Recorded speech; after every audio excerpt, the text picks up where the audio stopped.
Hey guys, this is my 1994 Toyota Land Cruiser. It's my beloved car that I have owned the longest. Well, maybe not even this specific Land Cruiser, but it's I've actually had two of them. And I remember when I got my first one, it was a stock vehicle. It was super inexpensive, and I replaced all the hoses. I tried to do as much as I could to baseline it at the time. And when I bought that, it was everything that I wanted. I mean, beefy, solid axles. It was cheap. I think it was back in 2018 when I got my Land Cruiser, my first 80 series, and I absolutely just loved the way it ride and how capable it was. And it was crazy to even find out, it was center locked and being able to go extra places that most normal vehicles um, that have the independent front suspension couldn't. And it was a big difference between independent front suspension and the straight axle. And this was, the 80 series was actually really my first real truck. That body on frame that was 4x4 capable, straight from the factory. And what I immediately did with my factory Land Cruiser, my first one, is I put 305s on it. So I think that pushes to about 34.5-inch tire on the stock suspension. And the best part was it fit. And not only did it fit, it felt comfy, and with the ride being completely factory, blown out 20-year-old shocks, it was comfy. It rode with luxury. And I don't know if that's necessarily because it was blown out pretty much just sitting on the spring, so you're kind of just bouncing around a little bit. And maybe at the time I just wasn't so skilled enough to really understand the dynamics of suspension. But I just remember it riding very smooth. And when I would take turns, I felt very comfortable compared to something that is lifted. And that's kind of what I wanted to get into is, with my particular use with my current 80 series setup, you can see that it's got an ARB bumper, it's got a worn winch, it's got a bunch of lights, Bajas and Quadratech that I got from a Jeep. And then I also am running 2 to 2.5 inches of lift with Dobinsons. And when I bought this vehicle, it was actually from a friend of mine, and shortly after I bought my factory stock Land Cruiser that was not triple lock. This one's triple lock. My friend had ended up getting this one, and I was like, man, super jealous that this one was triple lock because it was more capable, and from the factory. How cool is that? How cool is that of Toyota to make a vehicle from the factory be super capable by making all four wheels spin at the same time, really just giving you a leg up compared to a lot of its competitors. And I envied him. And he had a little bit of dough, so what he ended up doing was first thing he did when he bought this vehicle was, he got it all cleaned up and nice, detailed, and then I actually set him up with a Dobinson's vendor who ended up quoting him for a 2.5-inch lift. And once he got that, he gave him a little clearance. I got a little bit jealous, so I actually ended up lifting my 80 series just a little bit from Marketplace. This guy gave me this like 1-inch spacer on the coil in the front, which actually made my factory 80 series, instead of being like that stink bug style, it kind of just leveled it out. And I just remember, how much like stiffer the suspension was on this compared to my factory one. And I was hoping that, give it some off-road use, that eventually these springs will kind of settle and get more comfortable. But I've owned it for long enough, and honestly, the suspension's still pretty rough. And that's no knock on Dobinson. I know that a lot of people have been telling me, what you want to make sure is the components of your suspension components aren't worn with bushings and seals and, pretty much baselining the vehicle with its suspension components. And I completely understand that. But, and my Land Cruiser's definitely not perfect, but I guess in my thoughts and in that journey of wanting to replace all the old components, I've actually replaced all my tie rod ends. That whole front end is pretty much replaced with OEM factory components. The only thing I'm really missing now is the lower control arm bushings. And those are actually still in somewhat pretty good, and they're weathered, but they're in pretty decent condition. And those are pretty much the only things I have left, unless I'm mistaken. But with all that to say, I've really dreaded the ride on my 2.5 or my given to me 2-inch lift. And I remember my stock factory Land Cruiser riding super plush, even though it had like 20 plus years of age, and the shocks were probably blown, and it was only sitting on the stock springs. It still rode really well, both on and off road. And yeah, it was a little bit, you were kind of bouncing around a little bit. You definitely felt that. But I felt like with the weight of the vehicle being so heavy, it actually kind of compensated for that bounce a little bit. And it definitely would have helped if I replaced those shocks with, the factory Tokikos or KYBs. Even with that little, I think that 1-inch lift that I put, or little puck that I put on there. But yeah, I mean, it rode really well. And compared to what I currently have now, I just feel like when I'm driving on the road, I hit these little potholes. Now I understand. I have a Beamer over there. It's a 428i 2015, and I have a 4th Gen 4Runner. Straight axle vehicle will never ride like a Beamer or a 4Runner that has independent front suspension. I completely understand that, and that's not what I'm getting to. I just feel like I'm just, with the current setup I have, and maybe it's because of the way that it was oriented, the way that the suspension's oriented, it just rides really rough.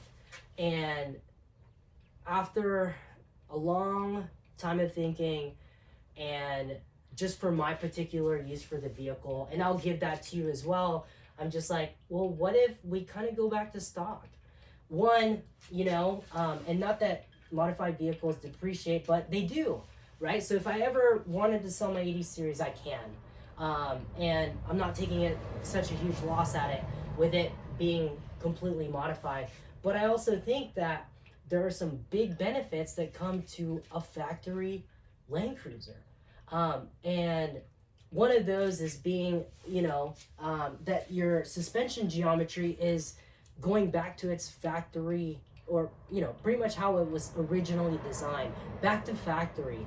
What that means is, your drive shaft your drive shafts are actually in a better angle. Now, 2 inches is not much of a difference within that angle for suspension geometry, but it does make a difference. And in terms of reliability, comfortability, and longevity, I thought like, hey, those 20 plus years I had blown shocks with my factory Land Cruiser and it still rode fine. How much more money, or how much more are you going to be spending to upgrade? Are those, are those upgrades really worth it? And that's kind of where I've come into conclusion when, factory, this is, the engineers design it like this. It's already overbuilt and very similar to how we replace components on the Land Cruiser, on the engine, in the engine and all the other components. We stick with factory. Why then do we immediately think that there are so much more added benefits outside of looking cool, right, or spending the money to feel like you're really upgrading? Why do we think that that's dramatically going to make a difference on the Land Cruiser, on a already beefy vehicle? And that's what what I'm learning and understanding. At least for my use, I don't rock crawl. I take this vehicle, I take it surfing, you know, honestly, it's more of a pavement princess lately than um, my factory Land Cruiser, because I used to want to take that thing off road and go through all types of articulation and flex. And now this one, kind of like, I take it to Moab, I go have fun there, and I take it to, you know, I guess I wouldn't necessarily call myself an overlander, but I, I guess more of a weekend warrior. I'll take it camping, and I have all my stuff there. I have my pots and pans. You know, nothing super heavy. I don't have anything built out. I have a sleeping setup in the back, but it's not like, you know, I'm going to be out for weeks. You know, maybe a few days max on this, and you know, I take it through Mammoth and Utah, and it does great. And the you know, I'm not going crazy on rocks because I want to come home as well. And honestly, I feel like, you know, it's all about the destination rather than the journey there. So I guess my shift has pretty much just changed, and my use case for this vehicle has been pretty much, man, I kind of miss that factory setup. And with it being factory, I don't have to worry about, you know, changing the caster bushings on the lower control arms. I don't have to worry about putting extended uh, brake hoses and all the stuff that goes into a lifted vehicle. And I know 2 inches is not much. I understand that, but you know, you kind of get in this deep thought of like, okay, what's next? What's the best upgrade? What's the next upgrade?